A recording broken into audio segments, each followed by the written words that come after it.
Pet Lady no Ar, comportamento e bem-estar animal.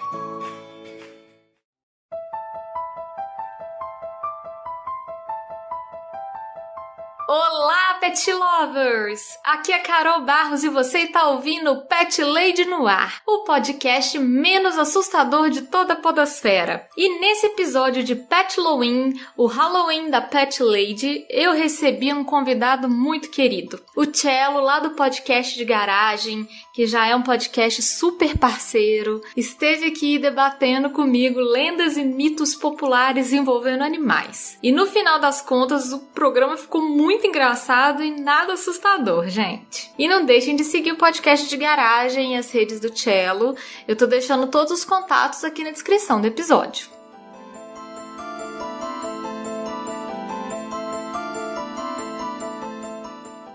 Pet Lovers, antes da gente ir para a pauta principal, eu tenho 2 recadinhos muito rápidos. O primeiro recado é a forma que você entra em contato comigo. Se você quiser me mandar alguma mensagem, um comentário, uma crítica, uma sugestão de tema, se quiser compartilhar a história do seu bichinho, você pode me mandar um e-mail que é carolina@thepetlady.com.br. Você também me encontra no Twitter e no Instagram como ThePetLadyBH e você também me encontra no meu site que é o thepetlady.com.br. Lá no site você também acha o meu blog, que eu dou dicas de comportamento e de bem-estar, tal qual aqui no podcast. O segundo recadinho é a forma que você me ajuda a manter o programa no ar. Você pode colaborar através da plataforma Padrim. Se você clicar em padrim.com.br/petladynoar, você vai ver todas as faixas de apoio e vai encontrar uma que se adeque mais ao seu bolso. A partir de R$1 mensal, você já se torna um pet padrinho. E você também me encontra lá no PicPay. É só você procurar por @ThePetLady, que você também vai achar os planos de assinatura. A partir de R$1, você já pode participar também e se tornar um pet padrinho. Uma das grandes vantagens é participar do grupo que a gente tem lá no Telegram, que a gente troca ideias, troca fotos, compartilha experiências, é um lugar muito legal mesmo. E se você não puder colaborar financeiramente, só de você compartilhar esse episódio com os seus contatos, eu já fico muito feliz. Muito obrigada, Pet Lover! E eu agradeço do fundo do meu coração os meus pet padrinhos incríveis que investem tempo e din-din para deixar esse podcast bem feliz e também para comprar uma fantasia para ir fazer aquela brincadeira de gostosuras ou travessuras. Um super abraço para o Alex Almeida, para o Bruno Mancini, Daphne de Mello, Dalton Cabeça, Marina Jardim, Paulo Henrique Silva dos Santos, Thalita James, Padu Cantuária, Felipe Rodrigues, Werquilane Martins, Henrique Vasconcelos, Ricardo Varoto, Paulo Barquinha, Gilca Alves, André Ávila e Daniel Maia. E você também pode se tornar um pet padrinho, sabia disso? A partir de R$1 você já me ajuda a manter o podcast no ar e a partir de R$10 mensais você entra aqui para o hall dos padrinhos com o nome citado no programa. Considere apoiar o Pet Lady no ar, porque a gente tem um grupo super legal lá no Telegram e todas as faixas de apoio têm acesso ao grupo. A gente troca muita ideia, troca foto fofa dos bichinhos, é um lugar muito legal mesmo. E bom, agora vamos lá pro meu papo nada assustador com o Cello. Vamos lá não sentir medo nesse Pet Halloween?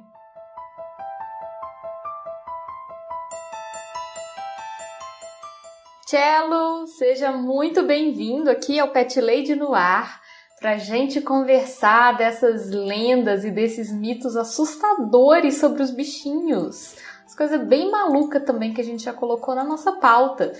Mas antes da gente começar a falar disso, eu vou te pedir para você se apresentar para o nosso ouvinte, falar um pouco de você e falar também de qual podcast que você vem.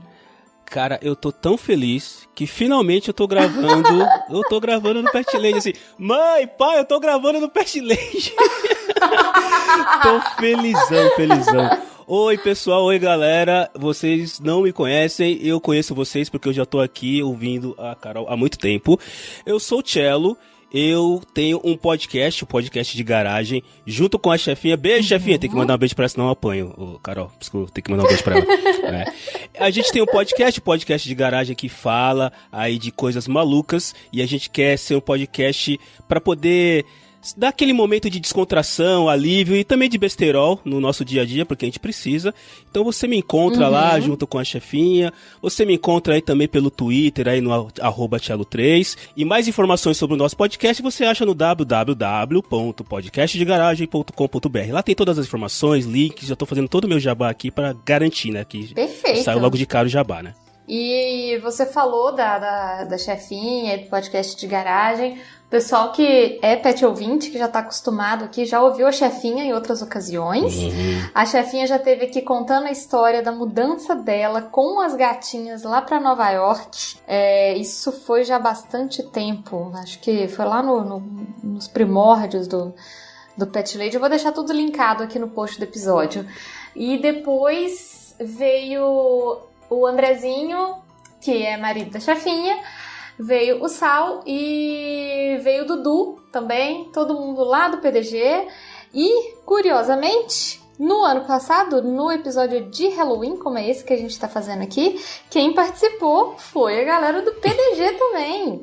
Foi a chefinha, a Nina e o Tom. Vieram aqui contar notícias e ler histórias assustadoras e sobrenaturais dos bichinhos. Tá. E foi muito divertido, porque no final das contas a gente descobriu que não tem nada de muito assustador assim, não.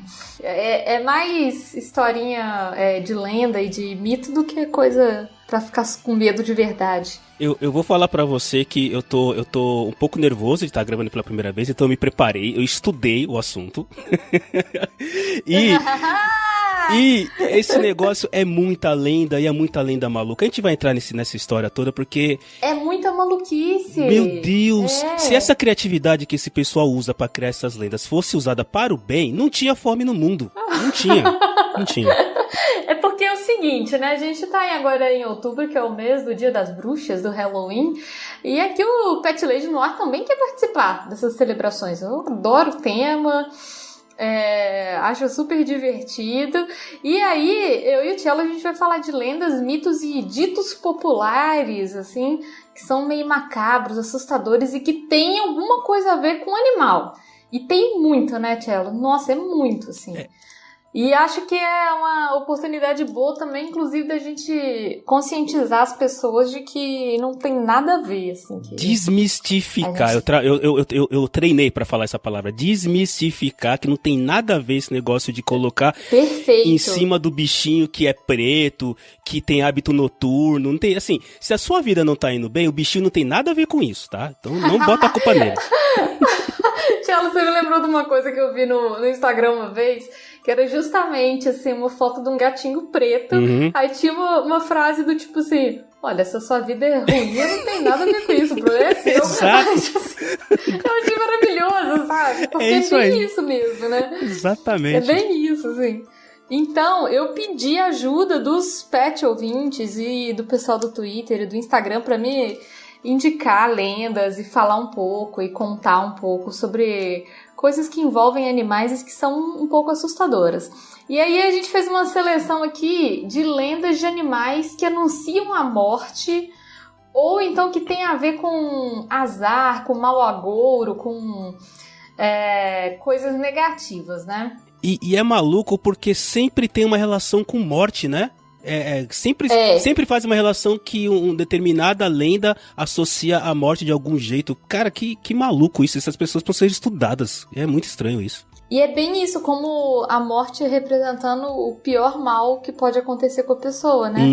Do tipo, é lógico que é um mal muito ruim, mas tem tanta coisa horrível também, assim, que pode acontecer em outros sentidos, né? Com certeza, com certeza. Então, a gente separou algumas aqui. E aí, como a gente está falando de lendas e mitos, é sempre bom lembrar que são coisas que não têm fundamento racional. Nenhum. Tem sempre, assim, esse caráter meio mágico, meio perigoso. E aí esses animais, eles passaram a ser considerados por, assim, tribos ou povos relacionados à boa ou má sorte. E, como a gente falou no começo, algumas dessas superstições podem colocar em risco assim, espécies e ecossistemas inteiros de animais, por causa das superstições mesmo, do desconhecimento. E como é sempre bom a gente lembrar, assim, é interessante a gente entender que muitas vezes as pessoas elas desconfiam das espécies que realmente ameaçavam ou a pecuária, né, o sustento daquela família, ou então que podia realmente significar um risco para as pessoas, mas para algumas outras espécies não tem nada a ver, é uma maluquice, assim, entendimento popular mesmo. Entendimento popular, uma associação completamente aleatória de algum acontecimento, do aparecimento de um animalzinho numa situação qualquer, né? Então, assim, não tem, se você olhar o que não tem nada de racionalidade nisso, é completamente maluco, aleatório, crenças populares. Eu até comecei a pesquisar sobre de onde vem essas crenças, eu acho que deve existir um grupo de pessoas dedicadas, deve ter uma faculdade, manja, de crenças populares. Pra criar essas maluquices. Porque não pode sair do nada, assim, sabe? Ninguém acorda de manhã e fala, eu vou criar. Não, cara, alguém tem que estudar muito, pensar muito pra escrever tanta tamanha burrice, viu? Tchelo, mas você tá falando de estudo, aí eu trouxe uma informação aqui que eu acho importante ler antes da gente começar a falar das lendas, justamente em termos de estudo, porque eu pesquisei muito sobre justamente essas questões da lenda, né, do entendimento popular, e aí tem um trabalho de uma bióloga conservacionista brasileira chamada Mariana Catapani, e ela pesquisa os tamanduás-bandeiras no Pantanal. E ela estudou muito por que na mitologia dos povos indígenas da América do Sul, os tamanduás-bandeiras são considerados traiçoeiros. Eu não sabia disso. Eu também não. Que existe essa concepção pelos povos indígenas, né, os povos originários, mas achei interessante esse estudo. E aí ela, através da pesquisa dela, ela determinou que 4 elementos-chave impulsionam uma superstição. E eu acho que a gente pode entender isso até para as outras coisas que a gente trouxe aqui para falar. Primeiro, alguém tem maior probabilidade de compartilhar uma crença se um grande número de pessoas do seu grupo social acredita naquela superstição, ou então se uma figura importante da comunidade a repete. E isso eu até acho que é bem natural, né? Do tipo, quando muita gente acredita numa coisa ou defende uma coisa, é difícil a gente não estar no meio do grupo, né? Acho que tem aquele lance de pertencimento mesmo, né? De fazer parte de um grupo. Exatamente. As pessoas querem se sentir agrupadas, elas querem fazer parte de um grupinho, de um time, de uma patota, né? Patota é um termo bem velho, mas uma patota de uma galera. Uma patota é ótima. E aí, assim, quando eu li isso, a minha cabeça só piscava assim em letras brilhantes e neon. Fake news, fake news, fake news, fake news. Exatamente, assim, se muita gente tá falando, você se tende, assim, se tá predisposto a acreditar naquilo, né? Ou se alguém que é importante na comunidade, né, fala sobre aquilo.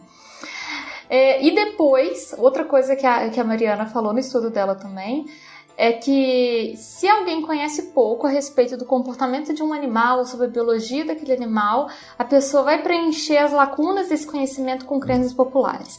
E isso é absolutamente verdade, e eu vejo isso muito em casos com os gatos. Tchelo, eu não sei se você sabia disso, mas o Tchelo, ouvintes, o Tchelo não tem pets. Não tem. O Tchelo não tem. ainda é um zero pets em casa. Mas como todo mundo no PDG tem bicho, né, Tchelo? Você acaba sendo... Eu acabo aprendendo por convivência.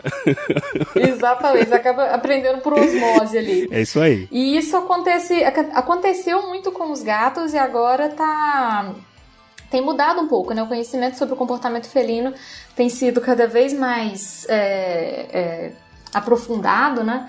Então a gente tem visto menos isso acontecer com os gatos. Pode falar, tchau. E, de novo, né, desconhecimento, né? As pessoas não têm o conhecimento sobre uma ação, sobre um assunto específico, criam-se, né, informações falsas, desnecessárias, e aí isso passa a virar verdade. Então, olha como as coisas vão se ligando, né? Se alguém importante falou, É uma inverdade que é repetida diversas vezes, acaba virando uma verdade, criada por pessoas que não têm conhecimento sobre o assunto, né? Então tudo vai se criando aí, vai se juntando para criar o problema do desconhecimento, da lenda urbana maluca, né? Parece que vai se alimentando, né? Vai virar um bolo cada vez maior. Retroalimenta a questão. Exatamente. A Mariana fala também que se o animal em questão da lenda ele é considerado não atraente ou feio ou esquisito, ele tem poucas chances de ser confiado, porque a gente realmente tem a questão da aparência, né? A gente tende a ter mais empatia, mais respeito com aquilo que a gente considera que é bonito. Sim. O que é feio é difícil da gente confiar, da gente achar que é do bem, assim, eu entendo isso. E por fim, ela fala que se o animal traz associações psicologicamente desconfortáveis, por exemplo, um animal que tem um comportamento noturno, isso pode ser associado ao azar. Por exemplo, morcegos. Morcegos têm comportamento noturno. E morcegos também são fonte de grandes mitos e lendas do comportamento, né? De morcego vai sugar seu sangue, morcego vira vampiro. Que até, tipo assim, é uma lenda muito legal, assim, seria até muito legal, né, se tivesse uma vampiro por aí, eu acho que até seria divertido, né, Tchel? É uma ficção científica, assim. É uma ficção científica interessante até, é uma ideia pois que pode ser encarada de uma maneira engraçada, mas acaba sendo ao contrário, né, olha a relação, né, animais com comportamento noturno acabam sendo associados ao azar, onde que tá essa relação, né? Onde que se liga? Eu perdi algum capítulo dessa novela porque eu não consigo fazer essa relação, não dá, assim. Pois é do tipo assim, se ele só é ativo de noite é porque ele não é confiável, porque ele tá, tipo, sei lá, escondendo alguma coisa.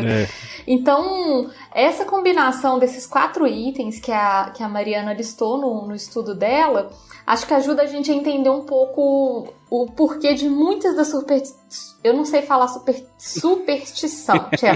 Essa palavra pra mim é um trava-línguas, assim, eu fico substituindo, tipo, lendas, mitos, porque superstição é difícil de falar. É verdade, eu te entendo perfeitamente. Aliás, Pet ouvintes, eu e a Carol, a gente é irmão de palavras difíceis de falar, porque eu não consigo falar microfibra. Bom, vocês já entenderam, eu não consigo falar microfibra, eu não consigo. E eu e a Carol somos diabéticos também, então a gente tem 2 coisas que nós somos irmãos. A gente é irmão de DM1, é verdade. Isso aí, é verdade. É verdade, ouvintes, mandem cestas da IT pra gente. Isso, mandem coisas da IT pra gente. Vai adorar. A gente é irmão de sangue doce. E aí, trouxemos alguns exemplos, né, Tchelo, de esses mitos que são associados ao azar envolvendo animais. Pois é. Um que eu vi que eu achei muito interessante é o pássaro dentro de casa, que diz que se um pássaro que ele entra em uma casa através de uma porta é sinal de má sorte ou de morte. No entanto, se ele fugir e escapar sobre a sua cabeça, isso é um sinal de sorte. Eu não entendi, na verdade. Assim. O que me deixa realmente confuso nisso, e eu vou repetir isso ao longo do episódio, eu já peço desculpa aos pet ouvintes, porque eu vou repetir isso ao longo do episódio. São a outra palavra difícil de falar, Carol, anota aí. São as especificidades. São as coisas específicas. Especificidade. Isso. Assim, porque o pássaro, ele tem que entrar através da porta. Ou seja, ninguém fala nada sobre janela, ninguém fala nada dele vir pelo telhado, aquelas casas antigas que tem buraco no telhado, nada disso. Ele tem que vir pela porta. Pelo forro do telhado. Tchelo, por exemplo, você mora em apartamento, Eu moro em apartamento, tem uma varanda. Eu moro em apartamento também. Como é que ele vai entrar pela porta? Então, não tem como. Ele vai ter que pegar o elevador. Vai ter que... Tadinho, com o bico dele vai ter que apertar a campainha. Não faz sentido. Apertar a campainha e esperar você abrir, claro. Aí você ele tem que entra. estar em casa pra abrir a porta pra ele. Aí ele entra. Então, assim, é muito específico, cara. Eu tenho varanda. Então, se eu deixar a porta, o vidro da varanda aberto e ele entrar pela varanda, o que faz um pouco mais de sentido, porque eu tô numa altura que ele consegue voar de boa, ele não precisaria do elevador. Então, mas se ele entrar pela varanda, não. Aí não tem problema, tá tudo tranquilo, não tem azar nenhum, né? Então, são as especificidades. Porta da varanda? É. É uma porta? Boa pergunta. Olha, acho que tá precisando de mais explicações essa daí. Nossa, e como? E isso porque nós só estamos na parte que ele entrou. Ainda tem a parte que ele vai fugir e escapar. Agora, fugir e escapar sobre a sua cabeça. Tipo assim, coitado do pássaro, ele tem que fazer tanta coisa, Tadinho. sabe? Pra dar certo, ele vai estar tão desesperado de estar preso dentro de casa. Eu fiquei estressado por ele, porque ele tem que ficar olhando a hora que o humano se movimenta pra ele sair sobre a cabeça do humano. Cara, é muito trabalho, tadinho. É muito trabalho. Eu fiquei estressado. E no final das contas, ele ainda é acusado de trazer má sorte. Que não tem nada a ver com nada. Que judiação. Os pássaros são ótimos. Pois é. São ótimos. Se um pássaro entrar na sua casa, ajude ele a sair, porque ele vai estar muito desesperado. Com certeza. Não pense mais do que isso. Com certeza. Agora, a próxima lenda aqui é uma tradicional que é tosca. Já expliquei aqui no podcast, já falei lá no meu canal no YouTube. Todo mundo tá, assim, cansado de saber. Que é o encontro com um gato preto. Nas crendices de muitas culturas ocidentais, o encontro com um gato preto, especialmente à noite, aí de novo à noite, exato. É um sinal de má sorte e de morte também. Tal superstição não se aplica aos gatos de nossa casa. Ou seja, se você tiver um gatinho preto, tá tudo bem. Mas sim, se cruzarmos na rua, por acaso, com um gato preto. Tchelo, qual é a sua opinião sobre essa lenda? Olha, eu tenho alguns comentários a fazer. Primeiro que, será que essa lenda se adequa a mim, que sou uma pessoa daltônica, que não enxerga cores? É uma pergunta que eu tenho. Uma boa pergunta, hein? É uma dúvida que eu tenho. Será que eu, por ser daltônico, estou livre dessa lenda do gato preto? Essa é a primeira pergunta. É uma boa pergunta. A segunda pergunta é o seguinte, tá dizendo que se o gato for seu, né, não tem problema, tá? Então vamos imaginar aqui, Carol, uma situação utópica na qual eu e você moramos na mesma rua, você tem um gato preto e eu sou seu vizinho. Então, o seu gato preto, ele não dá azar pra você porque ele é seu. Mas se ele sair na porta e ele cruzar e eu estiver na porta e ele cruzar o meu caminho, aí ele dá azar pra mim, então. Porque não se aplica aos... Mesmo que você já conheça ele, que vocês sejam amiguinhos. Mesmo que eu vou lá, brinco com ele, né, faço carinho e tudo mais, mesmo assim. Então, também não faz sentido. E juro, eu tentei procurar da onde veio esse lance todo do gato preto. E aí, muita coisa está associada ao que você falou lá, que a pesquisa que a Mariana fez, né? Apesar de gatos não serem, estão longe de ser animais feios, né? Que tem aquela questão de animais feios. Estão longe, né, cara? Eu acho que tem muito a ver com a noite, com a escuridão, não sei. Imagina, assim. E talvez pelo o gato, né? Eu sempre, acho que eu já falei isso pra você em algum dos podcasts que a gente gravou aí, que a gente grava aqui na Baixa... A Baixa Podosfera a gente domina, né? A gente grava todos os podcasts. A Baixa Podosfera Unida. É nossa, né? Mas o quanto essa crendice de gatos pretos, o quanto ela pode estar associada justamente essa questão de ser animal noturno, e também é o lance que eu sempre considerei que, assim, eu considero o gato o animal mais parecido com o ser humano. Assim, em algumas situações, né? O gato também, ele tem sempre um jeito charmoso de ser, ele tem um jeito charmoso de andar. Então, assim, considerando que eu acho o do gato um dos animaizinhos mais bonitos, dos mais parecidos com os seres humanos, eu acho que esse papo de gato feio, preto, que dá azar, eu conheço tanto humano, branco e bonito, que dá muito mais azar. Muito mais azar. Eu ia justamente perguntar isso, Tchelo, se você não se sentia mais pessoalmente ofendido com essa lei. Porque, afinal de contas, Tchelo, conta pro ouvinte. Você é um gato, você não é, Tchelo? Eu sou. Já ouvi relatos. Eu sou um gato. E qual que é a sua cor, Tchelo? Eu sou... na minha certidão de nascimento tá escrito marrom provocante, tá? Eu adorei isso. Tá escrito. Mas pra fins de censo, eu sou negro. Pra fins de censo, eu sou negro. Então tá vendo? Eu sou... Olha que absurdo. Eu sou um negro gato, como já diria Roberto Carlos. Eu sou um negro gato. E eu, sim... Tem nada de azar isso não, gente. Me senti ofendido, porque eu nunca passei azar pra ninguém. Não por causa de eu cruzar o caminho das pessoas. Já posso ter feito algumas outras coisas aí, mas azar por causa disso eu nunca passei. Então me sinto... Eu e os gatos aqui vamos fazer um protesto na Paulista, né? Ou aí perto da... Como é que é o nome da lagoa? Esqueci o nome da lagoa em BH. Da Pampulha? Isso, essa. A gente vai se reunir e fazer um protesto aí. Imagina eu e os gatinhos levantando os cartazinhos com as patas escrito: não nos desmistifiquem. É aquilo que você falou agora há pouco aí. Tirem isso de cima da gente. A gente não dá azar. É, isso aí. A gente não dá azar. Não damos azar. Isso aí. Gatos unidos Exatamente. e negros serão vencidos. Não serão vencidos. Exatamente. Bom, agora vamos para a próxima lenda, que essa daqui eu acho sensacional, porque tem tantos desdobramentos, que é da coruja. Vir uma coruja. E aí fala o seguinte: para o povo Kikuyu do Quênia, a coruja é vista como um animal portador da morte. É pior, ele Vários porta. povos Ele porta a morte. Ele leva, né, com ele, assim, debaixo do bradazinha. É, ele vai jogar a morte em você. Vários povos indígenas na América, os astecas e maias, tinham crenças similares. E aí, Tchelo, esse daqui teve um desdobramento maravilhoso, porque várias pessoas lá no Twitter me contaram desdobramentos disso. Que, por exemplo, no Brasil, as corujas estão envolvidas em todo tipo de história esquisita. E assim, eu não entendo, assim, de verdade. Por exemplo, no Nordeste tem uma coruja que é chamada de rasga-mortalha. E dizem que se ela passar voando sobre a casa, quem está dentro tem que dizer bem alto. Preste atenção, pet ouvinte. Viva os noivos! 3 vezes. Senão alguém da casa vai morrer. Mas o que tem a ver, Tchela? O que tem a ver? Que raio de noivo?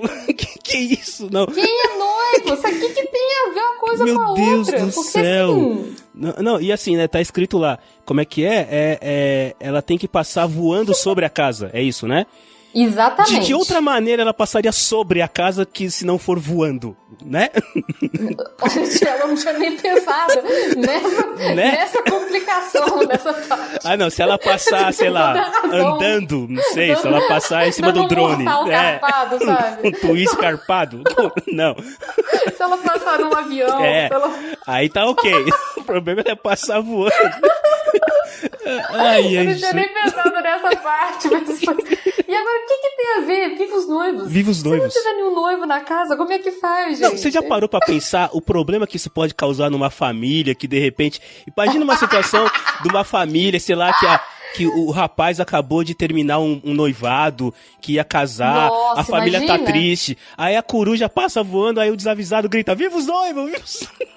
Oh, nossa, que falta de noção, Meu que Deus, desrespeito. Cara, que absurdo. Nossa. Mas não tem nada a ver com nada, assim, essa daí eu adorei. Assim, ouvintes que entendam melhor o que essa lenda quer dizer, porque eu não tenho ideia. Nossa, explica muito. Tem uma variação ainda aqui, que a coruja rasga-mortalha ela é atraída pelas luzes do quarto dos doentes. E ela traz um presságio da morte dessas pessoas. Não. Aí eu achei um pouco mais, assim, como que eu diria isso, assim? É uma interpretação mais livre, né? Porque o que quer dizer ela trazer o presságio da morte? Porque se a pessoa já tá doente... Pois é. Talvez, né, o nível de doença não já seja um presságio. Eu não sei, assim, né, não entendi direito o que quer dizer isso. Não, mas aqui, nesse caso aqui, né, eu vou sempre, cara, eu tenho um quê de detetive, eu vou sempre destrinchar a notícia, porque ela é atraída pelas luzes do quarto dos doentes. Então é só deixar a luz do quarto do doente apagada. Pronto, primeiro ponto, tá resolvido, não vai ter problema. E assim, vamos lá, a pessoa já tá doente, a pessoa já tá numa situação complicada, e se ela morrer, você não pode botar a culpa na coruja. A coruja não tem nada a ver com isso. Ela não tem... Ela já tava doente. Ela já tava doente. Você percebeu isso? Você conseguiu entender que ela já tava doente? Não bota a culpa em cima da coruja. Até porque coruja... Pobre coruja. Coruja é um animal tão... Cara, sério, Carol, eu acho coruja um animal lindo. Lindo. Eu também. Eu adoro, tia, eu adoro coruja. É uma ave maravilhosa. Elas são lindíssimas, né? Sim. E assim, eu acho sensacional mesmo. Eu acho que coruja é demais. É elegante, né? E... é um animal extremamente elegante, assim, gostaria até de conhecer mais, porque eu acho muito bonito mesmo, de verdade, concordo com você. Com certeza. Então, assim, deixem as corujas, leave coruja alone, sabe? Deixem as corujas em paz, parem de perturbar as corujas. Com certeza. Como é que é? Stop em criar fake news sobre coruja. Stop coruja shaming, não é possível. Leave corujas. Não, e ainda tem mais uma. Essa eu achei a pior de todas. Há quem diga que a coruja Murucututu é uma alma penada, literalmente, porque tem pena. Né? Castigada pelo mal que fez em vida e condenada a vagar pelas florestas em forma de coruja. Achei essa, assim, pesadíssima, né? Eu achei pesado, mas eu olhei aqui, eu gostaria de ser condenado a vagar como coruja pelas florestas pro resto da vida. Porque coruja é bonito, eu acharia legal ser uma coruja. Pois é. Eu não acho tão ruim isso aqui, não. E a coruja... Você pesquisou a cara dessa coruja, depois você pesquisou, ela tem uma carinha boa. Ela tem uma carinha de ser uma corujinha assustada, sabe? Meio, assim, com medo do mundo. Ela tem até uma sobrancelhinha. Quando eu era criança, eu acho que em algum lugar eu devo ter visto e eu guardei essa imagem. Que acho que algumas escolas usavam a coruja como símbolo de sabedoria. Então tem aquela coruja com aquele chapéuzinho de formando e com o canudinho debaixo Isso, debaixo da asinha. Então pra mim coruja sempre foi sinal de sabedoria e de elegância. Depois que eu comecei a ver que tinha esse lance das pessoas colocarem a culpa do doente que morreu na coruja, dos noivos que não casaram na coruja, enfim. Pra mim... Tudo é na coruja. Tudo é na coruja, né?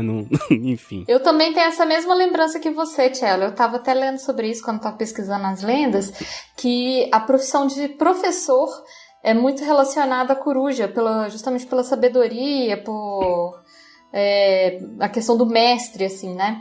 E aí tem essa figura de uma coruja com o chapeuzinho de formatura, com um diplominha, e aí coruja é sabedoria e morte. Então, vai entender. E morte.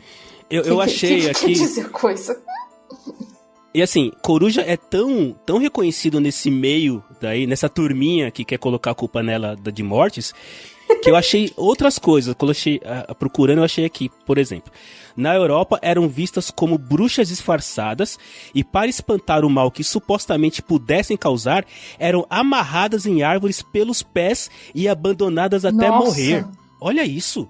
Que coisa horrorosa, gente. Como é que você amarra uma ave pelo pé pra ela e deixa amarrada numa árvore até morrer? Porque era uma bruxa disfarçada. Que coisa horrorosa. Meu Deus do céu, gente. Não, e segue o feed. Vai, segue o fio. O feed não, segue o fio. Segue. Na Inglaterra, as pessoas tinham o costume de pregar uma suindara, que é um tipo de coruja, na porta de um celeiro para afastar o mal, e tal costume persistiu até início do século XIX, que foi ontem, tá? Não faz tanto tempo assim que o século foi embora. Foi ontem, o século XIX. Cacilda! Pregar. Quando a gente fala século XIX, parece que é tanto tempo assim, né? Não é, não. Não é tanto tempo Não é, não. Supostamente a humanidade já estava desenvolvida, dizem, né? Não tenho certeza, mas dizem que já estava desenvolvida, né? Nossa. Aí aqui no Brasil, não é só na Europa, não. No interior do Pará, quando uma coruja voa piando sobre uma casa lá, de novo, voando sobre uma casa, de novo. Voando sobre uma casa. Só que agora tem que estar piando, tá? Agora criou mais uma variável aí. A primeira reação que as pessoas têm é de atirar pedras, porque a violência é respaldada por uma lenda, segundo a qual, quando uma ave passa tão perto, é sinal de que um morador dali vai acontecer o que com ele? Vai morrer. Vai morrer. É claro que vai morrer. Ai. Mas e aí, que tipo assim, sabe o que eu fico pensando? Atira pedra na coruja. E aí o morador deixa de ir morrer, sabe? Curou. Curou a pessoa, ela não vai mais morrer? Curou. Era só jogar pedra na coruja, tava tudo resolvido. Se eu soubesse, né? Se as pessoas soubessem que era só isso. Muito bom. As pessoas mais fácil, Muito bom. E aí eu tenho mais duas aqui, a última é sensacional. A penúltima diz que o pio de uma coruja branca perto da janela anuncia a morte de um parente. Agora aqui não diz se o parente morre na casa, onde a coruja piou, branca, perto da janela, ou se é um parente distante, né? Então, qual parente que é, inclusive? Exato, pode ser qualquer um. Se é um parente que já tava pra morrer mesmo, um parente, né, idoso. Tanto faz. Se a coruja branca piou perto da janela, já era, né? Já era. Na Escócia e na Irlanda, acreditava-se que se uma coruja pousasse em uma janela 3 vezes em noites seguidas, era um aviso de morte. E se, ao atirar sal no fogo, isso não silenciasse a ave, então a morte era inevitável. Eu tô perdido aqui. É muita coisa, eu tô perdido. Caramba! Eu tô perdido. Tem que ser na Escócia, na Irlanda, ela tem que pousar 3 vezes na janela seguida. E como é que você vai saber que é a mesma coruja? Não é? Não pode ser, tipo, corujas irmãos? Sabe? Você tem que dar uma... Duas corujas diferentes? Você tem que dar uma olhada no lábio inferior dela pra ver se tem uma birruga. Se tiver uma birruga ali no lábio inferior dela, aí é a mesma coruja. Aí você dá o nome pra ela, identifica ela e fala, se ela voltar mais 2 vezes, aí sim, ela. Talvez até pede a identidade, né, pra garantir. Ai, meu Deus. Você pra ter certeza do que você tá fazendo. Cara, a gente brinca e tira sarro e dá risada, mas olhando do ponto de vista sério, é maluco o que as pessoas criam para satisfazer ideias malucas, ideias loucas. É isso. É muito maluco. É muito maluco. Sem dúvida. E isso já vai levar a gente, inclusive, pra próxima lenda, que essa daí eu nunca tinha ouvido falar, e é muito maluca, que é abelhas numa árvore morta. Não sabia disso. Nos tempos antigos, os gregos acreditavam que as abelhas eram capazes de prever o futuro. Atualmente, há uma crença popular de que quando as abelhas infestam uma árvore morta, elas anunciam a morte na família que vive perto dessa árvore.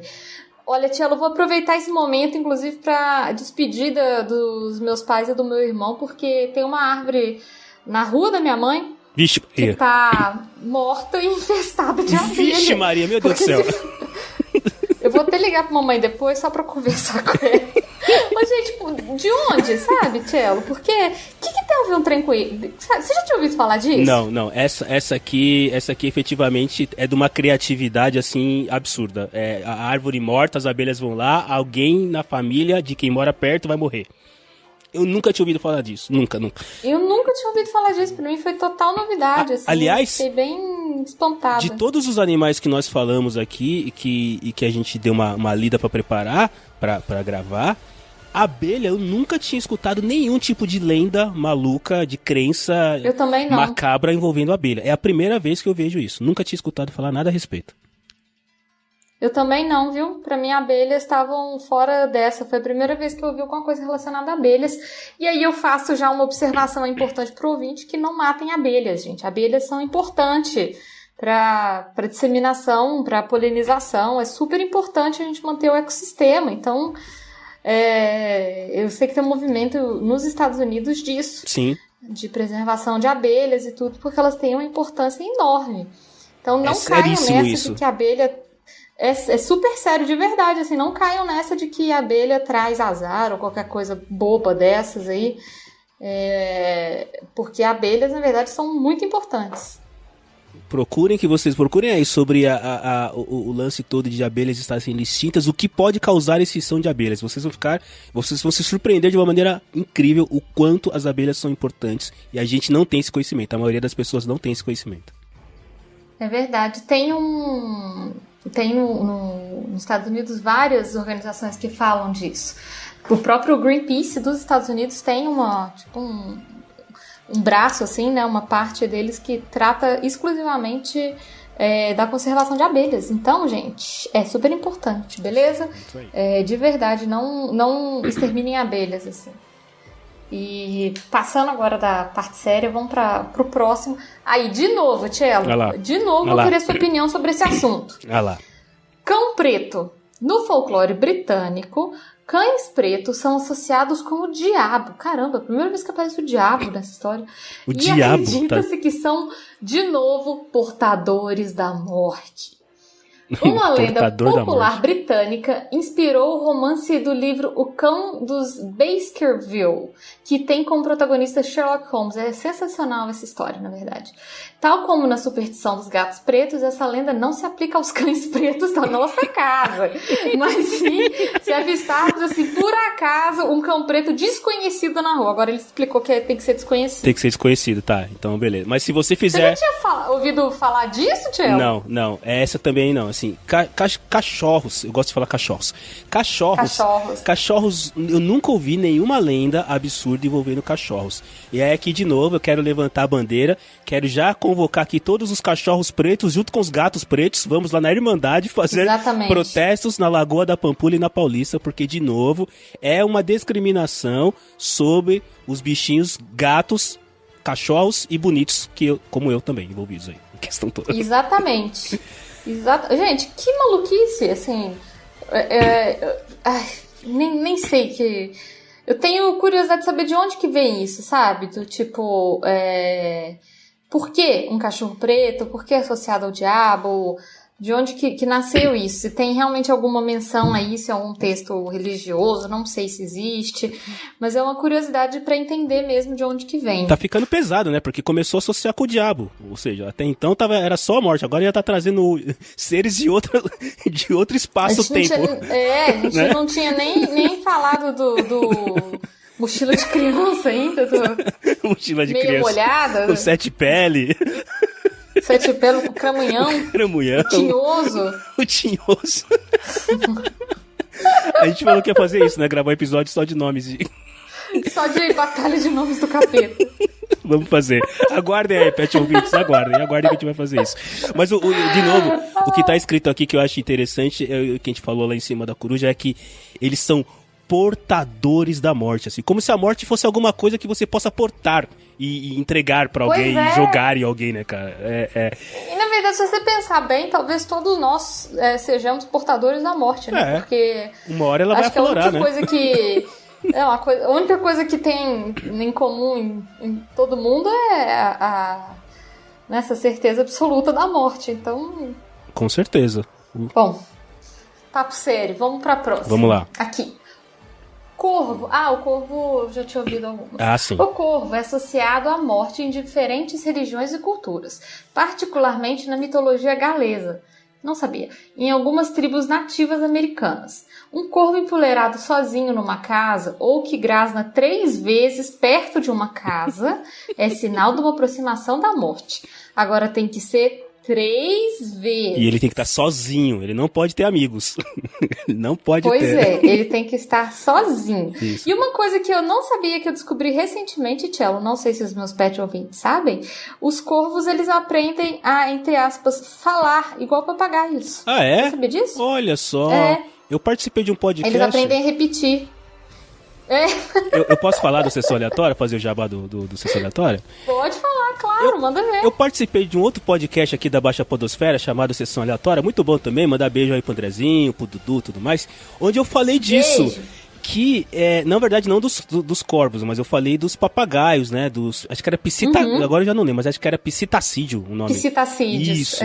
Que eles têm lá um lance de que eles, na verdade, eles imitam os sons que eles escutam. Eu não sabia, então corvos também podem, se eles ouvirem com frequência sons, né, de palavras, né, sons humanos, eles conseguem imitar. Eu não sabia disso, então.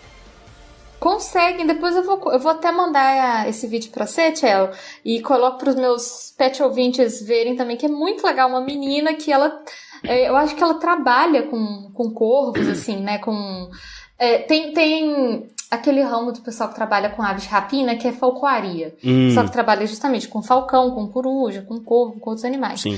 E o corvo fala também. E eu achei isso muito legal, assim, achei surpreendente, de verdade. Então deve ser um animal bem inteligente. Eu preciso perguntar pra você, porque sempre que se fala de corvo, sempre que eu escuto a palavra, sempre que eu vejo um corvo, eu lembro do desenho do Pica-Pau do Jubileu. Você lembra desse desenho, Carol? Você lembra desse desenho? Lembro. É o da pipoca, não é? Você disse pipoca? Pipoca? Cara, é muito bom esse desenho. Exatamente. Eu sempre lembro desse desenho. Muito bom, muito bom. Ok, desculpa, saí da pauta. Muito bom. E uma outra coisa que lembra corvo é justamente o Edgar Allan Poe, Sim. que é um escritor famoso de terror que tem o Conto do Corvo. Na verdade, um poema sobre um corvo. Que é muito legal também. Corvos sim, eles são animaizinhos que efetivamente eles já nasceram associados a coisas, né, góticas, né, histórias de terror, escuridão, coisas dark, né, eles já nasceram com isso, né, já nasceram com essa etiquetinha, exatamente. Tadinhos. E eles são tão legais. Pois é, Jubileu, gente boníssima do Pica-Pau. O lugar onde eu fiz uma das minhas tatuagens tem um corvo empalhado, tia. Empalhado o corvo? Tadinho, cara. Empalhado de verdade. Se você entra lá na recepção, tem um corvo. Eu achei que era tipo eu ia falar uma action figure de corvo, mas não é, né, também. Mas é um corvo de verdade, só que empalhado. Então. Olha só. Tadinho do corvo. Mas enfim, espero que não seja Jubileu. são bons animais. São sim. E a última que a gente trouxe aqui pra falar olha, mais uma vez, Tchelo, é a borboleta preta. Óbvio. Uma borboleta preta ou mariposa que entra nas casas à noite é, na verdade, uma bruxa transmutada em borboleta. Você já ouviu falar disso? Nunca ouvi falar disso. Eu já vi borboleta, mariposa entrando em casas à noite, mas normalmente, principalmente mariposas, elas são atraídas pela luz, né? Exatamente, elas vão direto na luz. Tem até uma música do Adoniran Barbosa chamada As Mariposas, que ele fala, as mariposas, quando chega o frio, fica dando volta em volta da lâmpada pra se esquentar. Aí. E assim, ok, eu já tinha visto diversas vezes mariposas entrarem por causa da luz. Agora, Carol, vamos lá. Eu vou te fazer uma pergunta. Se você fosse uma bruxa transformada em borboleta, você ia entrar numa casa pra ir perto da lâmpada, da luz? Nossa, tinha tanta coisa pra fazer. Ah, pelo amor de Deus. Se eu pudesse voar como uma borboleta, eu não estaria dentro de uma casa nunca. Eu estaria fazendo 1 milhão de outras coisas. Assim. Nossa senhora. Eu ia estar fazendo amizade com as abelhas, porque as abelhas conhecem as flores. E eu ia ser brother das abelhas. Exatamente. E a gente ia ter outras coisas pra fazer, sabe? Não tem a menor necessidade nenhum. de ficar entrando nas casas pra ficar perto de luz, não. Mó bobiça isso, gente. E de novo, a borboleta preta. De novo.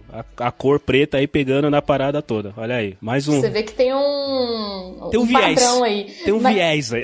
Mas tem um tipo de borboleta que o pessoal chama de bruxa mesmo. Que é uma borboleta tipo marrom, assim, pelo menos assim, os meus pais antigamente chamavam de bruxa. E eu fico pensando se veio disso, sabe? Se vem dessa ideia de que era uma bruxa mesmo e se virou o nome. Enfim, não dá pra saber. Pode ser. Mas enfim, gente, isso tudo lenda, tá, gente? É tudo mito e lenda. Não tem nada de... Por favor, pessoas, de real. Não acreditem nisso.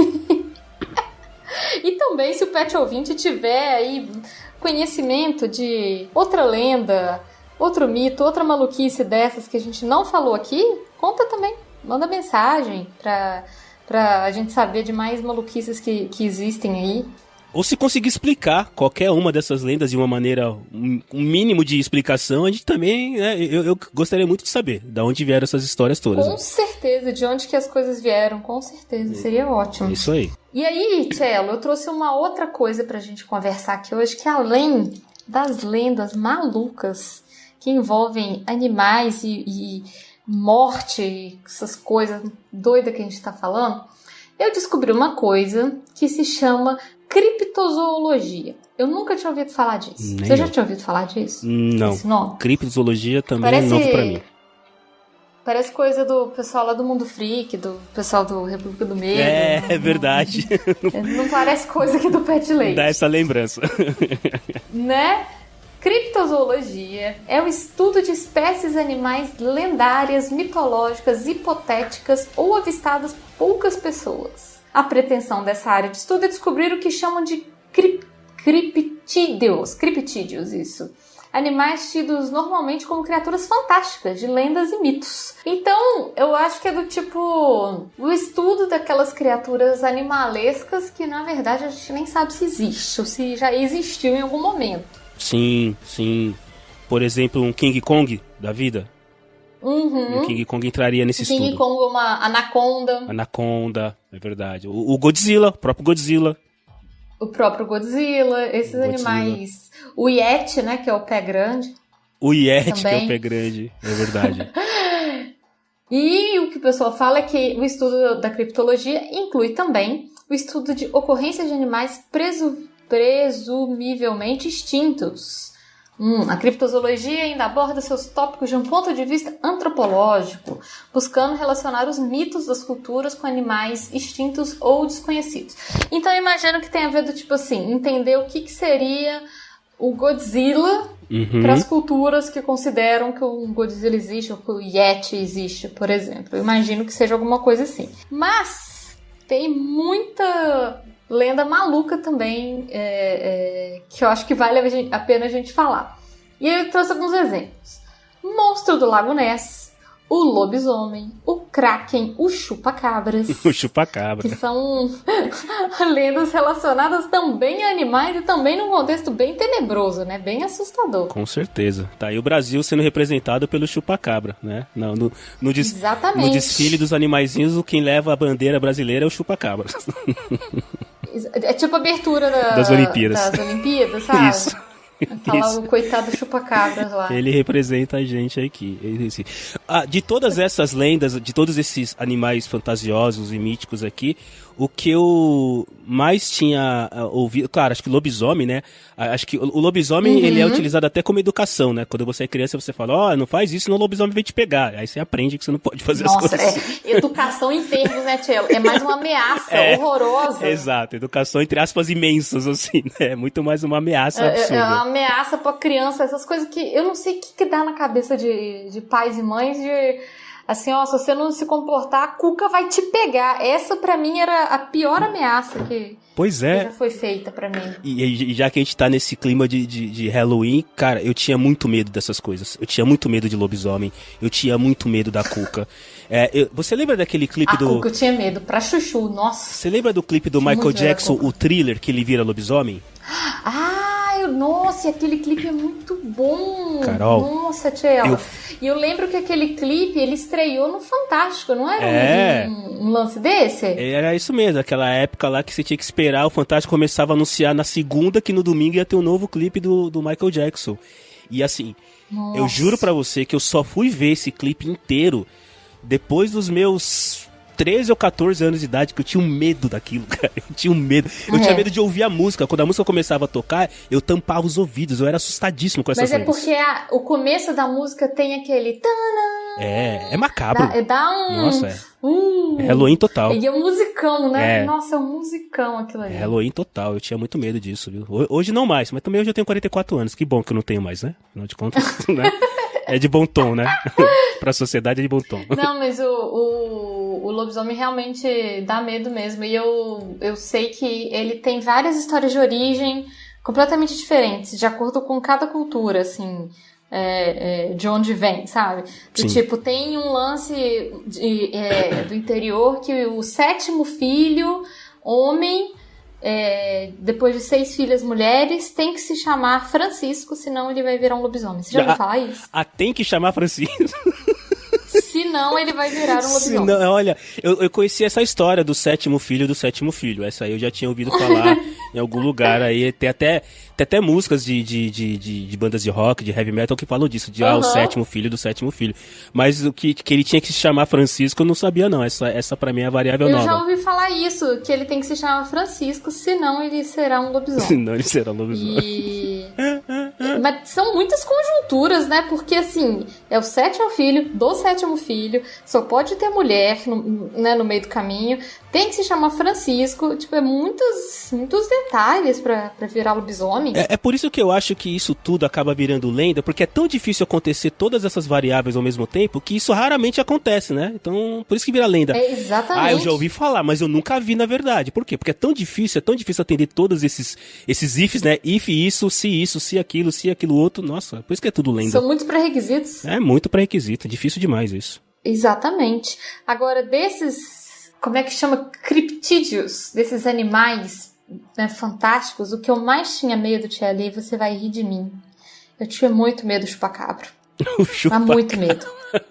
Nossa, eu tinha muito medo. Mas tem uma explicação. Por quê? Gente, olha, os ouvintes mais jovens aí que, sei lá, nunca assistiram Thriller, por exemplo, vai assistir Thriller, porque é um clipe que é quase um filme de tão bom assim. Sim. E vai pesquisar a história do chupacabra, porque ele apareceu a partir de 95, por exemplo. Começou a surgir a lenda do chupacabra no Brasil. O que se conta que a primeira aparição do suposto chupacabra foi... Região Sul, Curitiba, alguma coisa assim, que acho que era em fazenda, eu acho que foi, mas então, por isso que tem explicação. Porque na época eu morava no norte do Paraná, em uma fazenda, Tchelo. Na época que o chupacabra apareceu na mídia aí, que ele fez as primeiras aparições dele. E aí, ele, né, se explicava que era um animal que aparecia nas fazendas e matava os animais, as vacas, e não eram só as cabras, né? Ele, apesar desse nome chupa-cabra, ele matava as vacas, matava os animais da fazenda. Sim. Para sugar o sangue e tudo, e era uma criatura assustadora, parecia um monstro, uma mistura de cachorro com não sei o que. Cello, o medo que eu tinha do chupa-cabra quando eu tava na fazenda, mas o medo que eu tinha em 95, eu tinha 8 anos. 8 anos. E eu ficava assim, e eu não tinha coragem de falar pros meus pais, porque ao mesmo tempo eu já achava que eles podiam achar que era bobagem, sabe? Sim. Eu falava, ai, será que os meus pais vão valorizar o meu medo? Será que eles vão entender que é um medo real, que o chupacabra realmente pode vir me pegar um dia? E felizmente, depois a gente mudou pra cidade, felizmente, e aí o chupacabra deixou de ser uma preocupação tão grande na minha vida, assim. Ó, eu entendo completamente, respeito o seu medo, porque como eu acabei de falar, até meus 13 anos eu tinha medo do clipe do Michael Jackson, não era nem de um animal, era do clipe. Era do clipe. Você tinha medo, assim, da ideia do clipe, isso, né? Exato. E assim, imagina uma criança de 8 anos morando na fazenda, ou passando tempo na fazenda, que era a área do chupacabras, era ali que ele tava. Cara, é óbvio que era pra ter medo. Esse era o problema, porque era ali que você tava. Era a região dele.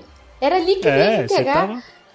Era ali que ele tava com a turminha dele. Eu morria de medo do chupacabra, gente. E aí depois, assim, eu não sei nem quanto que esse meu medo passou, mas eu acho que foi depois que eu mudei pra cidade mesmo, que aí eu senti que ali o chupacabra não ia me achar, e aí passou o medo também. Mas, nossa, que horror. É um bicho muito feio.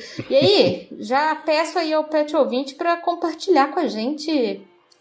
Você tinha medo de chupacabra? Se você tinha medo do Michael Jackson? Se você tinha medo do clipe do Michael Jackson? Se você tinha medo de lobisomem? Qual que era o seu medo? Qual que era o seu medo de criança? Eu tive uma época também de ter um medo muito específico, Tchela. Não tem nada a ver com bicho, é só uma digressão mesmo. Eu tinha um medo muito específico de vampiro, mas não era qualquer vampiro. Eu tinha medo do vampiro Lestat, do Entrevista com o Vampiro. Ah, sei. Você já assistiu Entrevista com o Vampiro? Assisti. Você tinha medo daquele vampiro especificamente? Eu tinha medo do Tom Cruise, que fazia o vampiro Lestat, e eu tinha medo dele. Olha isso. Então, isso eu acho que serve aí como um elogio ao Tom Cruise, que eu sei que tá ouvindo a gente em casa. Foi beijo, Tom Cruise. A sua atuação foi muito... Tom Cruise, beijo, paga nós. Então, isso é um elogio à atuação do Tom Cruise, porque ele me deu um medo, assim, real, por muito tempo, sabe? Todos os outros vampiros eram de boa, mas ele dava um certo... E não, outros vampiros, ok, beleza. Agora, o vampiro Lestat me deixava apavorado. Não, mas temos que reconhecer. Eu lembro desse filme Entrevista com o Vampiro, na época foi um filmão e o Tom Cruise mandou bem pra caramba, a gente tem que reconhecer, Tom. E era assustador. Tamo junto, Tom, você tem meu reconhecimento aí, é o seu belo trabalho. Isso aí, Tom Cruise. Tamo junto. Ó, continua nessa aí que você tem Você vai longe, garoto. Acho que você vai longe, hein? Muito bem. Ai. Bom, Cello, a gente tá chegando aqui ao final do programa. Poxa. E eu propus pro Cello, ouvintes, uma brincadeira. Porque já que a gente ouviu tanta maluquice hoje, tanta lenda doida, tanta coisa que a gente tem até dificuldade de entender de onde que veio, pra onde que vai, o que o pessoal tava pensando, eu propus pro Cello uma brincadeira. Que se você fosse criar uma lenda assustadora sobre um animal, qual seria e como seria a sua lenda? Eu falei pro Cello que ele podia pirar, podia pensar no que ele quisesse. É isso aí. E aí agora eu quero ver qual que foi a criação do Cello. Cello, me conte a sua lenda assustadora sobre um animal. Então, Carol, você já gravou com o PDG e você sabe que a gente é bem maluco mesmo, né? A gente efetivamente, quando é pra viajar, cara... Olha, quando é pra viajar, a gente efetivamente entuxa o pé no acelerador e vai longe. E aí eu estava aqui hoje no meu dia pensando em como criar uma lenda, né, envolvendo animais e que fosse uma lenda esdrúxula, maluca, desse jeito aí, como a gente viu no episódio, porque é tudo sem sentido nenhum, né? E aí, Carol, exatamente, eu criei uma outra coisa que espero que você goste. Eu criei algo que eu chamei de galão. O que é o galão? É um gerador aleatório de lendas com animais organizado.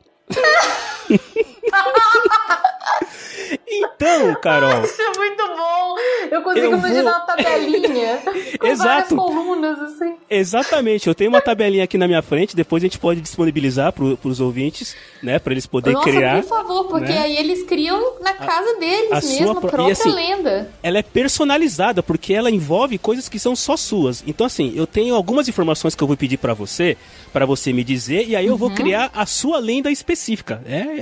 Nossa, aleatória perfeita, e Tchela. particular. Então, assim, você vai precisar me dizer um número, depois você vai me dizer o último dígito do ano que você nasceu, você vai me dizer a segunda letra do seu nome, você vai me dizer em qual mês você nasceu. Você vê que é complexo, né? Eu gastei metade do dia fazendo isso aqui hoje. É complexo. Aí depois você vai me dizer se é biscoito ou bolacha, tá? Oxi, nossa, essa é difícil. Aí depois você vai me dizer a primeira letra do seu último nome e por último você vai me dar uma nota musical. Então vamos por partes, né? Vamos lá. Me diga então um número de 1 a 14, por favor. 12. Então deixa eu anotar aqui, eu vou pintar aqui de uma corzinha pra eu saber que foi esse aqui que a Carol escolheu, tá bom? Me diga então o último dígito do ano do seu nascimento. 7. 7, muito bem, ok. Me diga a segunda letra do seu nome, Carolina. A. Beleza, ok. Você nasceu em qual mês? Eu nasci em setembro. Setembro, ok, tá aqui. Aí, biscoito ou bolacha? Biscoito. Biscoito, muito bem, tá bom. que maluquice, cara. Não, tô adorando, tá parecendo um teste da Capricho, já adorei.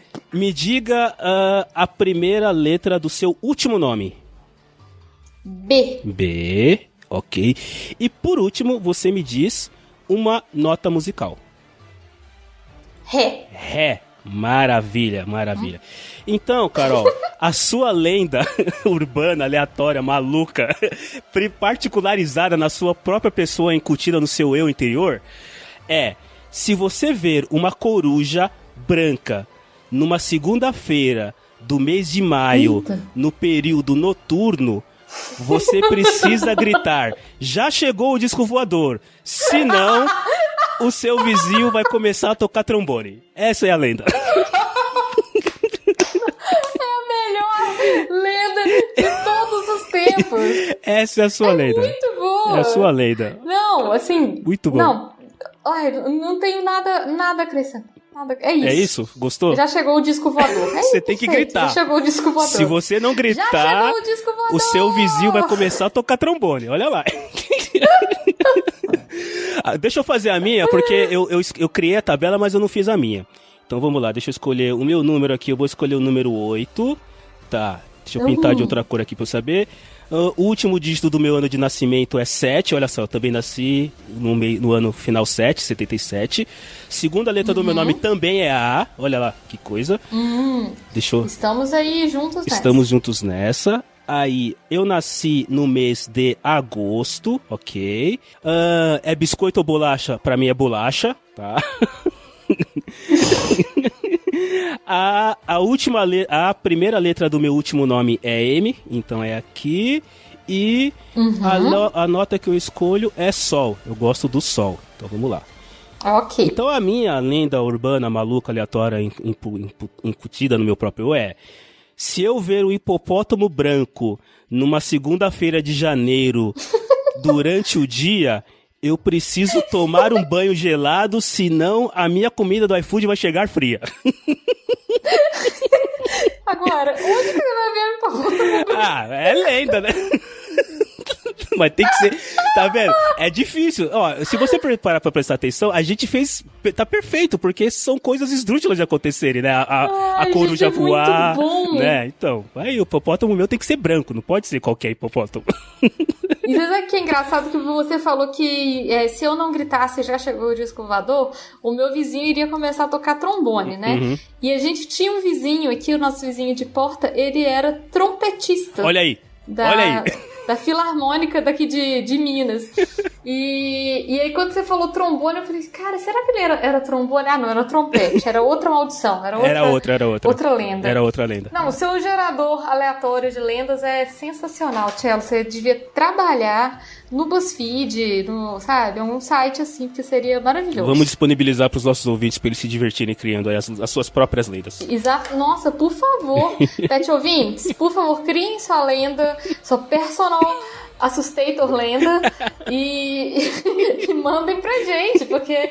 Não, top, maravilhoso. Não vou nem contar a lenda que eu tinha montado, porque a do Cello já superou qualquer expectativa, Cello. Realmente está de parabéns. Foi divertido voltar. Já pode ser estagiário aqui no Pet League. Opa, maravilha, vou mandar o CV. Ai, que maravilha.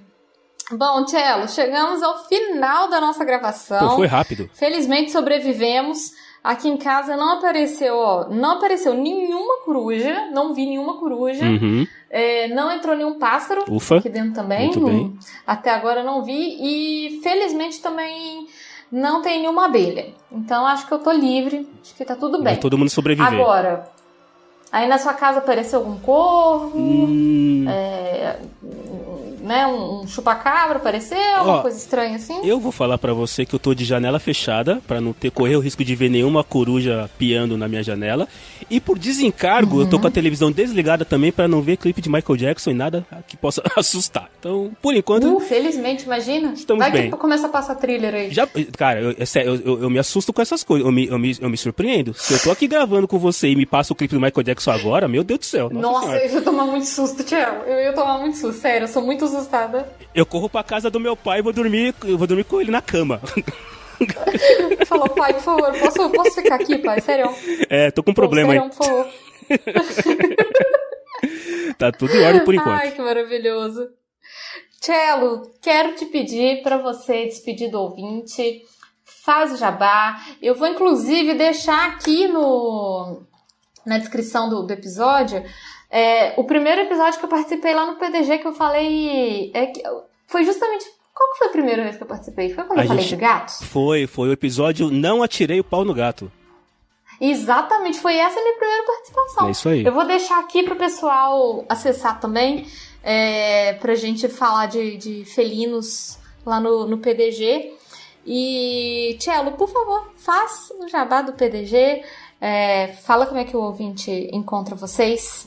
Galera, muito, muito, muito legal tá aqui gravando e falando com vocês. Eu tô felizão. Como a Carol já falou no começo, quase todo mundo do PDG, dos outros podcasts aqui da Baixa Podosfera já veio aqui. Eu tava ansioso aí há mais de um ano esperando chegar a minha vez e chegou. Faltava você mesmo, é verdade. Eu tô muito feliz de ter gravado aqui e, como eu disse no começo, eu vou repetir porque eu atropelei, né? Eu coloquei o jabá no começo, então vocês veem como a nossa Baixa Podosfera comete alguns erros de vez em quando. Mas, como eu já falei no começo, eu quero reforçar, eu faço parte do podcast de garagem junto com a chefinha.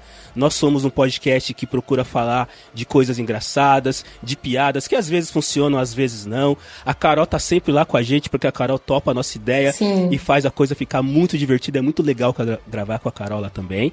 E vocês encontram a gente. Nós temos um site, olha, tem muita gente que não sabe, mas a gente tem um site. É o www.podcastdegaragem.com.br. Estamos sim no Instagram, que é o @podcastdegaragem. Estamos também no Twitter, que é o podcast de garagem com Demudo. E você me encontra por aí no Twitter. Eu, de vez em quando eu fico um tempo sem ir lá, mas de vez em quando eu vou lá mostrar a cara, fazer algum comentário e jogar a bomba e sair. Eu tô lá no Twitter com @Cello3. Então, por favor, deem uma moral pra mim, porque eu estou no Pet Lady. Muito bom, muito bom, muito bom. Obrigado pelo convite, Carol. Ai, Cello, eu que agradeço você ter topado vir aqui pra gente fazer esse episódio que de assustador e tenebroso não tem nada, né? A gente mais deu risada e fez graça que tudo, porque, na verdade, quando a gente fala dessas lendas malucas, desses mitos, é curioso a gente falar sobre, mas é mais pra gente ver que não tem nada a ver. Não tem como levar a sério, né? Pois é. Não é pra levar a sério, gente. É lenda tem que ser tratado desse jeito mesmo. É só pra gente achar graça e entender um pouco do que tá falando. E, Cello, muito, muito, muito obrigada. Agora que você veio, você já está convidado pra voltar quando você quiser. Oba! Vou voltar, hein? Vou voltar. Teremos mais programas pra gente se divertir, pra rir, pro pessoal do PDG voltar aqui também pra participar. E é isso. Então, e até a próxima. Tchau, pessoal. Este programa foi editado por Audi Edições.